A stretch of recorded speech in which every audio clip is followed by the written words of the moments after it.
Hi YouTube, it's Jess again. It's been a little while, so I figured I would come and do another video update for my pre-op for VSG surgery. Um, the last video I made, I had just went to the cardiologist and had my clearance because I had an abnormal EKG. I'm still in the pre-op phase, trying to get all my ducks in a row. Um,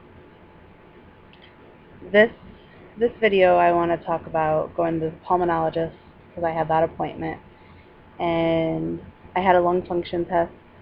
Um, that stuff wasn't required from my surgeon's office, but I had pneumonia last October, and every time I get a common cold, even since then, I get a cough that lasts anywhere between 4 and 6 weeks, and it's really annoying. So, since I was going to the pulmonologist for, my sleep apnea study, I figured, while I was there, I would see if there's something else going on in my lungs. Um, my pulmonary function test showed that I probably have minimal asthma, which they said it's probably going to get better as I lose weight. Um, so I just have to use my Prevenil inhaler if I get sick, just precaution. Having that cough really sucks, and I don't want to have that cough, you know, when I go for surgery, because that would suck. So I had my sleep study. Originally, when I saw the pulmonologist, they weren't able to get me in until October 24th for my sleep study, but I went on the cancellation list, and they called me Monday, and they were able to get me in Monday evening, so I went up, and I've never had a sleep test before, so that was definitely an experience. I have really weird sleep hours because I go out with my girlfriend and deliver newspapers with her in the middle of the night. So it's really difficult for me, and my pulmonologist was aware of it. I usually take a nap at like 11 o'clock at night, and we get up at like 1:30 to go do papers at 2. And then I come home at 6, and I sleep from 6 until 10, 6 till 11. So I really don't get a lot of sleep during the day anyhow. But I had to be at the sleep lab at 8 o'clock, and I made them aware that I needed to be woke up at 3:30 because my girlfriend was going to pick me up while she was halfway in the route, where she was at a road that she can come get me easy, to make it easier on her so she could finish. So I asked them if I could be woke up at 3:30, and the tech was a little concerned that he wasn't going to get the data that he needed. But I had told him that my pulmonologist was aware of my sleeps that, the times that I sleep. So he hooked me up, and he started the test a little bit earlier than he would have. And I read for a little while, and I tried to force myself to go to sleep, but with all this crap, at home I sleep with 2 pillows under my head. I sleep with a body pillow, a pillow on top of my body pillow, and a pillow between my knees. And at my sleep study, I was only allowed to have the 2 pillows under my head, which were really thin, and the tech gave me a pillow that I could have to put under my hip or something, because I wasn't able to sleep on my stomach, and I'm definitely a stomach sleeper. So having all this goop on me and having the pulse ox monitor on my left finger, I had a really hard time falling asleep because I can't sleep on my back. It's very hard.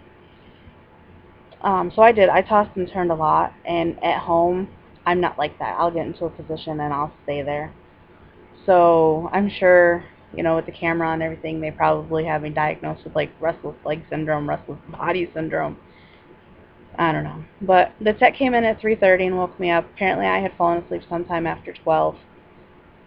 He told me that they got some data and that he shouldn't tell me this, but he'd be seeing me back. But I have to talk to my doctor.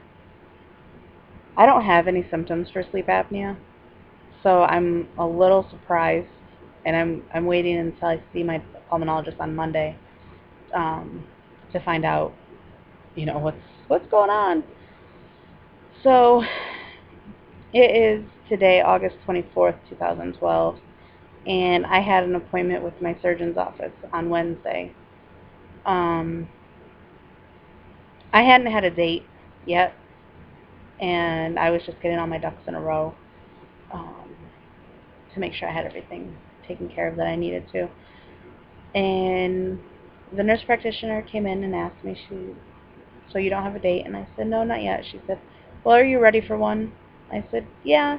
I have all of my stuff done. I'm working on my 5% weight loss, and I have my nutrition class, and I'm, meeting with the pulmonologist.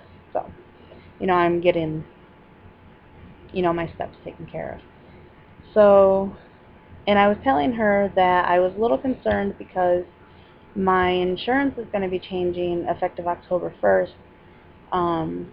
New York is making everyone, unless you're on SSI or in a drug and alcohol treatment plan, there's some other things, switch to an HMO plan through the county. And I was concerned that with an HMO I would have to start over and go through a 6-month pre-op, with the nutrition visits and the monthly weigh-ins, etc. So I voiced my concern to the nurse practitioner, and she said, well, wait a minute, and she took my chart and she went over to see the insurance lady. She come back a few minutes later and she shook her head, she was shaking her head no, and she told me that, switching my insurance isn't going to affect my steps. I don't know if it's because I'm a pre-existing patient. I don't know. But I just know that it's not going to affect me. And she said that she was getting, the insurance lady was getting me a date. So the insurance lady came in and she handed my folder to the nurse practitioner, and she told her that she got me a date, but I probably wouldn't like it. With the holidays coming up, and that office is super busy because they're a really good office. I would recommend them to everyone. It's CNY Bariatrics Upstate, and they just moved to Community General in Syracuse, New York.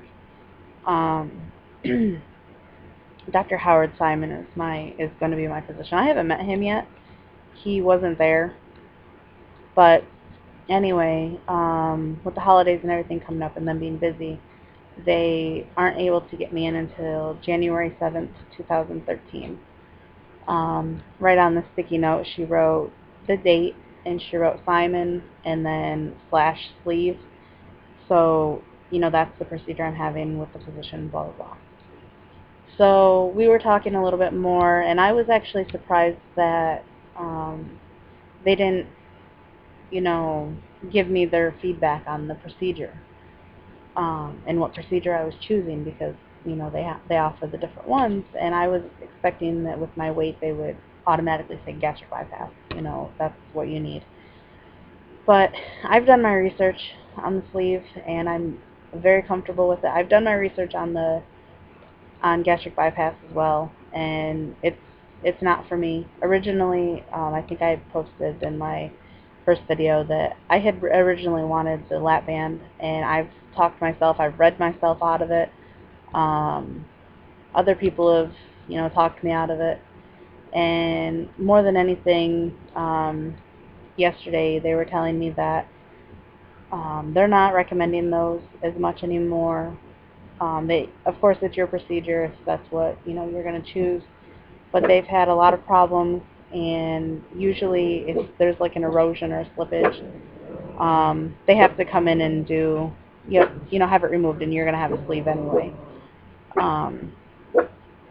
So it looks like my date is January 7th, 2013. I will be moving on. I have my date. I'm excited. I have something to work towards now. It's 136 days. I got on the scale at the doctor's office. I was a little concerned about getting on the scale yesterday because I had my period, and this whole week I've been really bloated, and since July 6th I had been down anywhere between 5 and 11 pounds since my first visit there. And I was worried that I wasn't going to have a loss because at home, my scale at home was telling me that I weighed the same as I did July 6th when I went to my first appointment there. So I was surprised. I was pleasantly surprised that I have a 5-pound true loss, and that's even with my period. So my starting weight was 343 pounds. That's my highest recorded weight. Yesterday I was 337 pounds at the surgeon's office. They require a 5% loss before surgery, so that for me that would be 325 pounds. My goal before surgery is 299 or less. So I have a personal goal of losing another 38 pounds or more in the next 136 days. I think it's doable. I set a mini goal, mini or maybe not mini, by November 3rd to lose 25 pounds. That's my oldest son's 12th birthday. So I'm hoping that I can do that. I'm working towards it. I'm hoping that once this bloating comes off, I'll see a better weight loss. I need to get a new scale because my scale is going to drive me nuts. It's not even reflecting a loss, and that's frustrating when I know that I've had a loss. I'm still using my FitnessPal to, put in all my foods and everything, which is really helpful. It helps me be accountable. I started going to support groups this past month, and I'm going to go again in September. The one I went to, there's 2 Preop sleevers. The rest of the people are gastric bypass patients. But it's, regardless of what procedure, it's nice to be able to talk face-to-face, about concerns, because a lot of the concerns are, they're similar. So, that's where I'm at right now. I have my nutrition class on September 12th, and I go back for another visit with the surgeon's office. Hopefully I'm going to meet the surgeon on October 2nd. So I'm really excited. I'm looking forward to the holidays with my family, and just imagining what next year is going to be like. Being that next year I'll be almost a year out. So I'm really excited. This is, something that been a long time coming, and it needs to be done. I'm ready. I'm in a very good mindset. I'm just working on a couple things as far as like the sipping and things like that. But those are small things, and I'm getting there. It's not like I'm not making progress towards them. I'm doing much better with everything like that. So I just need some ideas for like breakfast, maybe. Even for pre-op, because I'm having a hard time. I eat cereal and junk. I can't do cottage cheese for breakfast. I eat cottage cheese with my dinner usually, and I don't eat yogurt. I do need to try the Greek yogurt. My nutritionist recommended that I try that, and she really doesn't want me drinking my calories right now as far as a protein supplement or something. So I'm trying to find breakfast ideas. Something I'm not going to get too bored with. But I need to start moving away from the cereal. I've cut down, but I need to cut it out because it's just full of crap, carbs and sugar. So, all right. I really appreciate everyone who watches. I love watching everyone's videos on here. I find everyone's a true, very big inspiration. I'm going to get better at naming names, actually. I'm going to start taking notes. So I will check back in, when I have something to report, maybe not until after my nutrition class. So thanks for watching, and see you soon.